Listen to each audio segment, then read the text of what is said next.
সম্প্রতি বারুইপুরের হোসেন গাজী একজন সমাজকর্মী, তার একটি ইন্টারভিউ নিয়েছিলাম। কেন নিয়েছিলাম? তার কারণ রিপাবলিক টিভি তার বক্তব্যকে কাটছাট করে এমনভাবে দেখানো হয়েছে যে তিনি নাকি রোহিঙ্গা তথা জঙ্গিদের আশ্রয়দাতা। 2016-17 নাকি আশ্রয় দিয়েছিলেন। তো এই বিষয় নিয়ে বিকৃত হয়ে খবর পরিবেশনের পরে মহা সমস্যায় পড়েছেন হোসেন গাজী।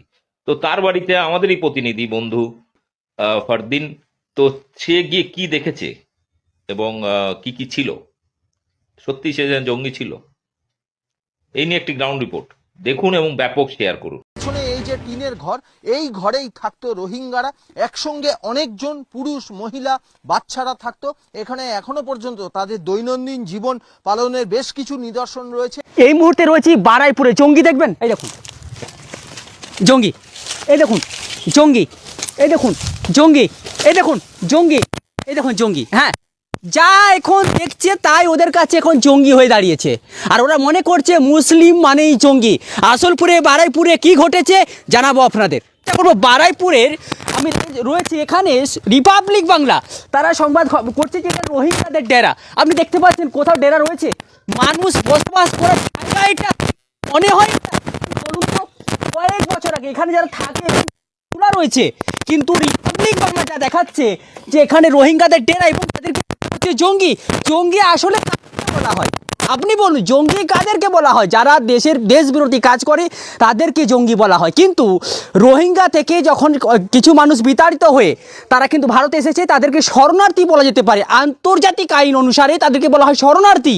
কিন্তু রিপাবলিক বাংলা সহ একাধিক সংবাদ মাধ্যম তারা দেখাচ্ছে যে মুসলিম মানেই জঙ্গি, যারা অন্য জায়গা থেকে অন্য দেশ থেকে ভারতে এসেছে তারাই জঙ্গি। আমি বিস্তারিত জানানোর চেষ্টা করব, আসলে ঘটনাটা কি হয়েছে সেটা জানাবো আপনাদেরকে। আমরা বারুইপুর থেকে 15 কিলোমিটার দূর ক্যানিং রাস্তাতে পড়ছে হাড়দহ, সেই গ্রাম পঞ্চায়েত এলাকায় এসেছি। এখানে রিপাবলিক বাংলা একটি খবর করেছে যে এখানে রোহিঙ্গাদের ডেরা। সেই জায়গাটা আমার পেছনে দেখতে পাচ্ছেন, এই যে টিঙের বাড়ি। হোসেন গাজী, হোসেন গাজী কয়েক বছর আগে, মানে বিগত যেটা জানা যাচ্ছে 10 বছর আগে কিছু রোহিঙ্গা তারা এসেছিলেন, তারা এখানে ছিলেন, সেই ডেরা এখানে ছিল, তারা থাকতো সেই থাকাকালীন। এখন কিন্তু রোহিঙ্গারা থাকে না এখানে, কিন্তু রিপাবলিক বাংলা হঠাৎ এখানে এসে দেখাচ্ছে যে রোহিঙ্গাদের ডেরা, এখানে জঙ্গিদের ডেরা। হোসেন গাজী তিনি মন্তব্য করছেন, তিনি মিডিয়াকে যে বাইট দিচ্ছেন তার কথা অনুযায়ী তিনি বলছেন, আমি অনেক কথা বলেছি রিপাবলিক বাংলা, সেটাকে কাটিং করে মূলত একটি কথা সেটা ছড়িয়ে দেওয়া হচ্ছে।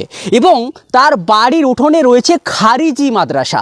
রিপাবলিক বাংলার কাছে চ্যালেঞ্জ থাকলো আমাদের, রিপাবলিক বাংলা অবশ্যই আপনাকে জানাতে হবে, খারিজি মাদ্রাসা যখন আপনি প্রচার করছেন তাহলে সেই খারিজি মাদ্রাসার নামটা অবশ্যই আপনি প্রকাশ করুন, কারণ খারিজি মাদ্রাসা মানে একটা নাম থাকবে। কিন্তু আমি চিত্রটা আপনাদেরকে দেখাবো, একটু ধৈর্য ধরুন। প্রথমে আপনাদেরকে দেখাই, এই যে বাড়ি, এখানে কিছু এরকম বাড়ি ছিল যখন রোহিঙ্গারা এসেছিল, তারা থাকতো, তারা শরণার্থী। আমি বারবার বলি তারা কিন্তু জঙ্গি না, তারা শরণার্থী, তারা থাকতো সেই জায়গা। কিন্তু রিপাবলিক বাংলা যেভাবে দেখিয়েছে এখানে যে জঙ্গিদের ডেরাই মুসলিম মানে ডেরা, আমি এখান থেকে এই যে ডেরা দেখাচ্ছি, আমি এখান থেকে দেখানোর চেষ্টা করব।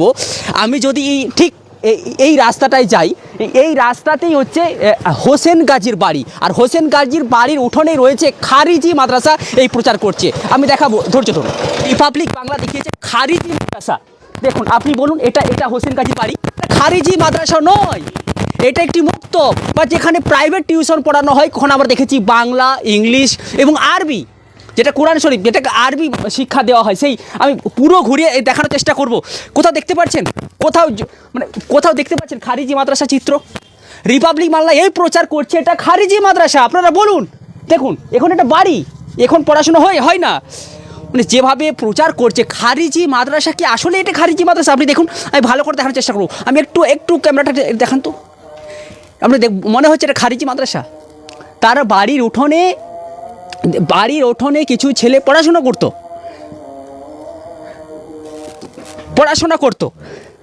দেখতে পাচ্ছেন, পড়াশোনা করতো, এবং সেটাকে খারিজি মাদ্রাসা বলে চালানো হচ্ছে। মুসলিম বলেই জঙ্গি, সেটাই প্রমাণ করার চেষ্টা করছে। আমি তার বাইরের সাথে কথা বলার চেষ্টা করব। মানে এটাকে বলা হচ্ছে খারিজি মাদ্রাসা। এটা সত্যি খারিজি মাদ্রাসা আপনাদের? না, এটা খারিজি মাদ্রাসা নয়। এখানে বাচ্চারা, ছোটো ছোটো বাচ্চারা এখানে পড়তো, বাংলা, আরবি, ইংলিশ পড়তো। এটা কোনো খারিজি মাদ্রাসা নয়। মানে মক্তব, টিউশনি বলা হয় সেটাই? হ্যাঁ, এমনি, হ্যাঁ, টিউশনির মতো এখানে পড়ানো হয়। মানে এটা কি রোহিঙ্গাদের পড়ানো হতো? হ্যাঁ, এখানে রোহিঙ্গাদের বাচ্চারা ছিল, তা ওরা এখানেই থাকতো, তো বাংলা আরবি ইংলিশ ওরা এখানেই পড়তো। আর এখন কি কেউ পড়ে? না, এখন এরা কেউ নিয়ে এখানে 6-7 বছর আগে তারা চলে গেছে।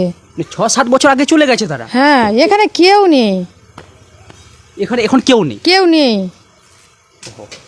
তার মানে আমি বলতে চাইছেন এটা খারিজি মাদ্রাসা নয়, এটা এমনি টিউশন পড়তো হ্যাঁ, যারা শিক্ষার জন্য, সেটা হ্যাঁ, আরবি হ্যাঁ। বা বাংলা ইংরেজি, তাই তো? হ্যাঁ, আরবি বাংলা ইংলিশ পড়তো। এটা খারিজি মাদ্রাসা নয়। আপনার নাম? আমার নাম মারুফা গাজী। পুরোটা ঘুরিয়ে আপনাদেরকে দেখালাম যে প্রথম যেটা দেখিয়েছি সেটা হচ্ছে কিছুটা বাড়ি রয়েছে, এখন তারা সেটা বাড়ি তৈরি হয়ে গেছে। একটি অংশ রয়েছে যেখানে তারা থাকতো বলে জানা যাচ্ছে আগে, দীর্ঘ 5 থেকে 6 বছর আগে। আজকের ঘটনা নয়, হঠাৎ রিপাবলিক বাংলা এসে এই সংবাদটি কেন প্রকাশ করছে আমার জানা নেই। মানে আসলে এই যে বাংলায় চারদিকে জঙ্গি আর জঙ্গির তুলনা চলছে, ঠিক সেই সময় হোসেন গাজীর বাড়িতে এসে এটা দেখানোর চেষ্টা করছে। আমি দেখালাম আপনাদের খারিজি মাদ্রাসা, আসলেই খারিজি মাদ্রাসার একটি নাম থাকে, সেটা রাবেতা বোর্ড রয়েছে, বিভিন্ন তার নাম থাকে, কিন্তু এটা বাড়ির উঠোনে একটি মক্তব বা প্রাইভেট টিউশন যেখানে বলি, সেটা দেখানোর চেষ্টা করলাম এবং তার পরিবারের সাথে কথা বললাম। আসলেই কি সম্পূর্ণটা তুলে ধরলাম আপনাদের সাথে। ভিডিওটি বেশি বেশি শেয়ার করুন এবং মানুষের কাছে পৌঁছে দিন। সত্য সবার উপরে।